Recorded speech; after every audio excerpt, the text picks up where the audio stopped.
भगवते वासुदेवाय।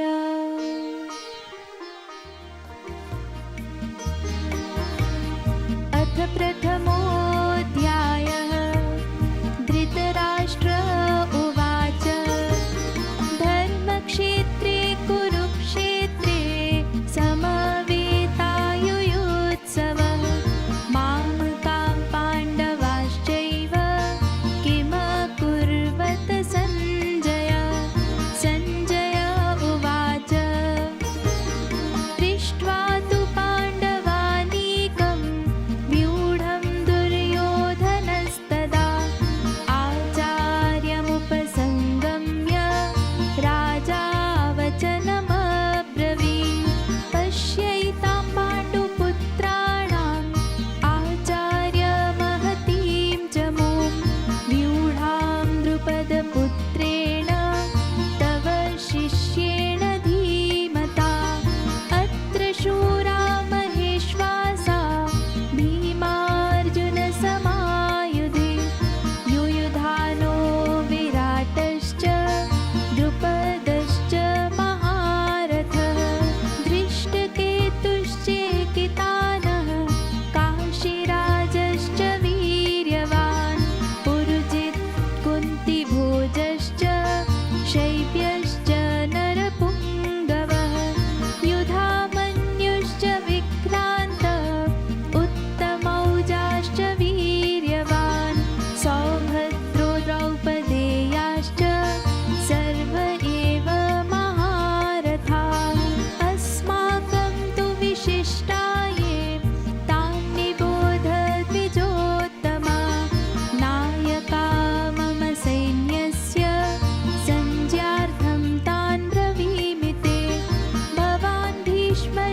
सखींस्तथा श्वशुरान् सुहृदश्चैव सेनयोरुभयोरपि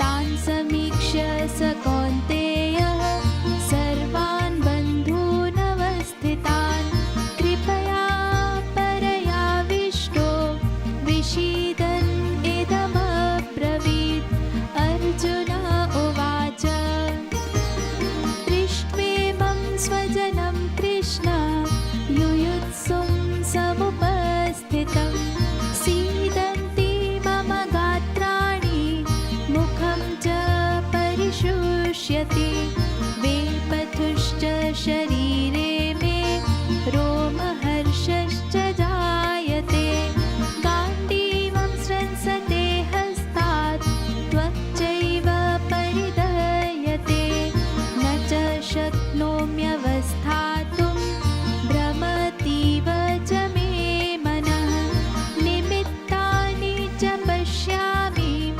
विपरीतानि केशव न च श्रेयोनुपश्यामि हत्वा स्वजनमाहवे न काङ्क्षे विजयं कृष्ण न च राज्यं सुखानि च किं नो राज्येन गोविन्द किं भोगैर्जीवितेन वा येषामर्थे काङ्क्षितं नो राज्यं भोगा सुखानि च त इमेव स्थिता युद्धे प्राणान् त्यक्त्वा धनानि च आचार्याः पितरः पुत्रा तथैव च पितामहाः मातुलाः श्वशुराः पौत्राः श्यालाः सम्बन्धिनस्तथा एतान् न हन्तुमिच्छामि नतोऽपि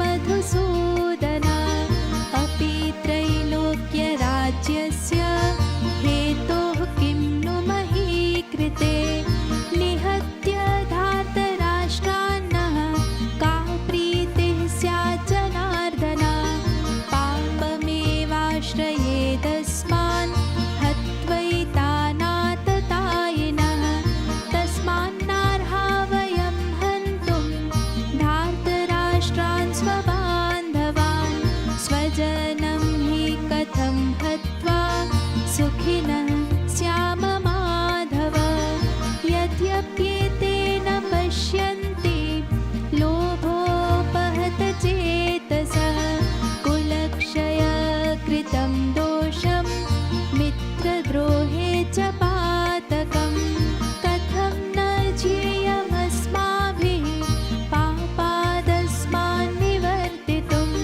कुलक्षयकृतं दोषं प्रपश्यद्भिर्जनार्दन कुलक्षये प्रणश्यन्ति कुलधर्माः सनातनाः धर्मे नष्टे कुलं कृत्स्नम्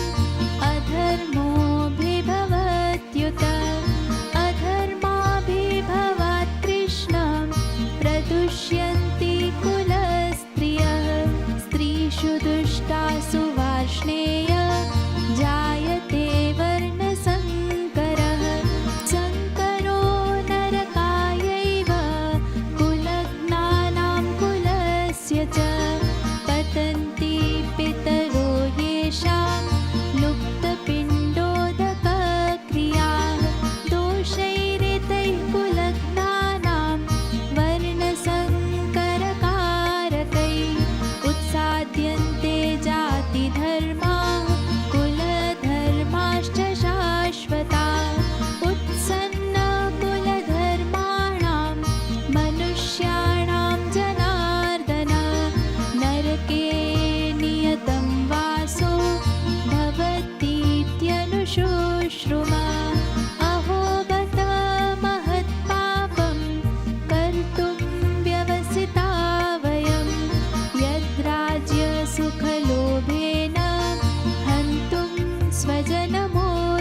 तत्सदिति श्रीमद्भगवद्गीतासु उपनिषत्सु ब्रह्मविद्यायां योगशास्त्रे श्रीकृष्णार्जुनसंवादे अर्जुनविषादयोगो नाम प्रथमोऽध्यायः। श्रीकृष्णार्पणमस्तु।